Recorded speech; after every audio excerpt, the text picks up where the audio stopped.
ملک کی تاریخ کی پہلی خاتون وزیر اعلیٰ مریم نواز کا ویژن اور ہمت صوبے کی خواتین کے لیے مثال۔ تعلیمی انقلاب کے لیے خواتین بھی میدان میں اتر آئیں۔ پبلک سکول ری آرگنائزیشن پروگرام کے تحت ضلع قصور کوٹ حاجی باگڑا کے گورنمنٹ گرلز پرائمری سکول میں 3 خواتین نے سکول کا چارج سنبھال رکھا ہے۔ دردانہ ظفر ایم فل ریاضی، ایم ایڈ، بی ایڈ اور ایم اے ٹیچنگ ایجوکیشن کی ڈگری رکھتی ہیں۔ Faiza Nasir M Phil botany اور بی ایڈ ایجوکیشن میں تعلیم یافتہ ہیں، جبکہ Fahmida Zafar M Phil physics میں ڈگری رکھتی ہیں۔ میرا نام دردانہ ظفر ہے، licensee of government girls primary school Kot Haji Bagra. ہم تینوں بہنوں نے یہاں پہ اپلائی کیا تھا اور یہ ہم نے ون کیا ہے۔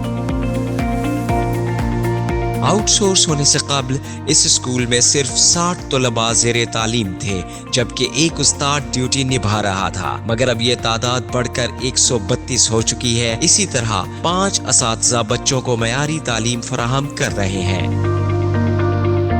تدریسی معیار دن بدن بہتری کی جانب گامزن ہے۔ اسکول کے بنیادی ڈھانچے میں بھی نمایاں بہتری دیکھی جا رہی ہے۔ یہ تمام مثبت تبدیلیاں اس بات کا ثبوت ہیں کہ والدین کا اعتماد بڑھ رہا ہے، اساتذہ کی محنت رنگ لا رہی ہے اور بالخصوص تینوں خواتین سب کے لیے مثال بن چکی ہیں۔